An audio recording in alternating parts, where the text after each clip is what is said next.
stage, he drops his blanket, and he recites the verses from Luke that we just heard. He then walks back to Charlie Brown and says, "That's what Christmas is all about, Charlie Brown." This moment, the telling of the story, changes everything.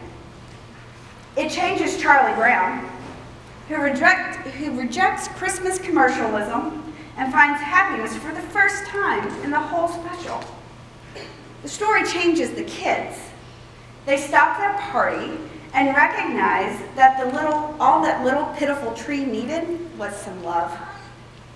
Through their love, the tree is changed.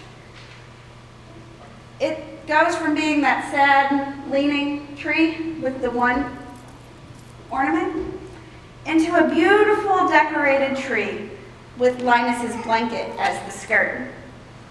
Even Lucy has a moment and is changed.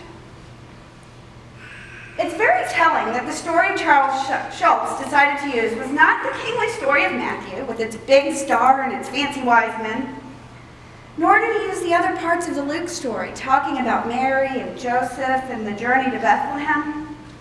He didn't even talk about the lack of room at the inn. He talked about the shepherds. This is Luke's main focus too. The actual birth of Jesus only gets 2 lines in this story, but the story of the shepherds. By telling us the story, Luke is saying, listen up.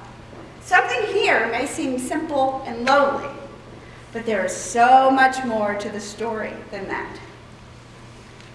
I think the reason Luke tells us the story this way is to remind us that good news is often given to unexpected recipients from unexpected sources and gets unexpected results. Good news is given to unexpected recipients. The first Noel the angels did say was to certain shepherds in, not to kings on thrones, not to important religious leaders, not to rich members of society's elite. No. The first people to get the news of Jesus' birth was a group of shepherds hanging out on the hillside. They were physically separated from the town, probably because their occupation required it. They were probably more than a little smelly, more than a little dirty, and probably less than thrilled about spending one more night out on the cold hillside. It was dark, probably cold, and there were sheep to keep an eye on. Sheep that could wander away or get stolen or get eaten. These shepherds were physically and figuratively on the margins of their society. And yet, they got the good news first. They were the first ones to know about Jesus' birth.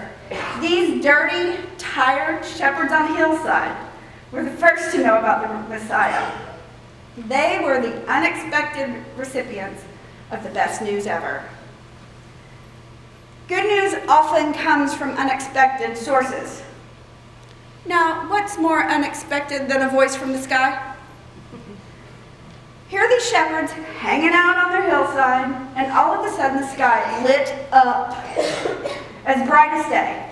Now, I don't know about you, but if I was sitting outside in the dark and suddenly there was light bursting all around, I'd be more than a little startled. I'd be downright scared. And these shepherds were. They were so afraid. But then they heard the voice. It said, "Do not be afraid. I have good news for you." Now, in our modern context, we too sometimes receive good news in unexpected ways.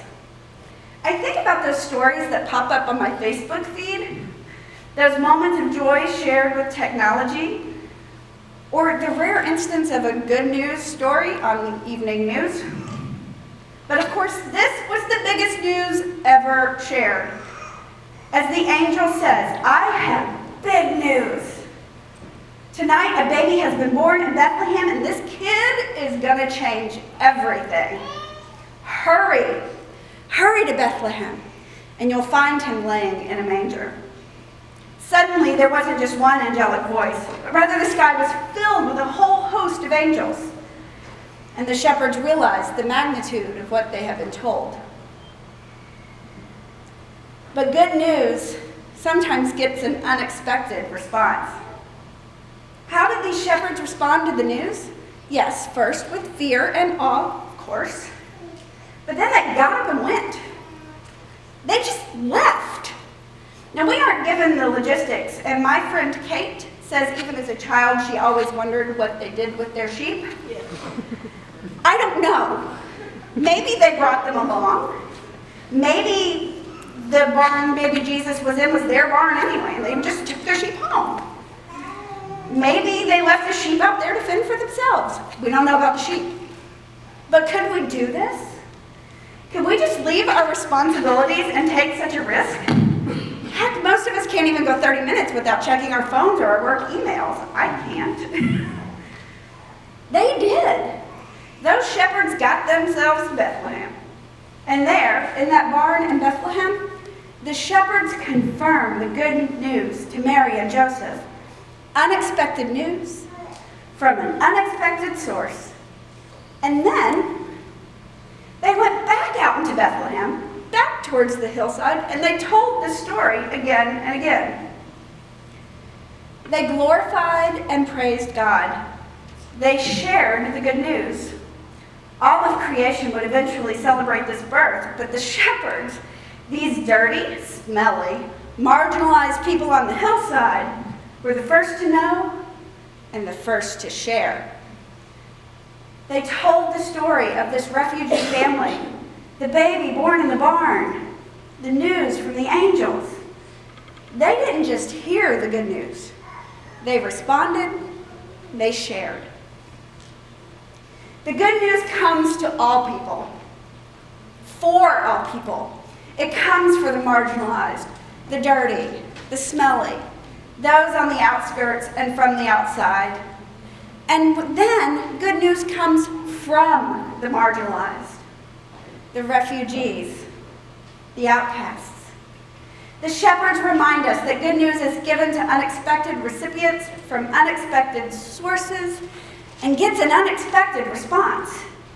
We need to be like those shepherds. We need to be like those kids from the Charlie Brown special, willing to be changed when the good news arrives.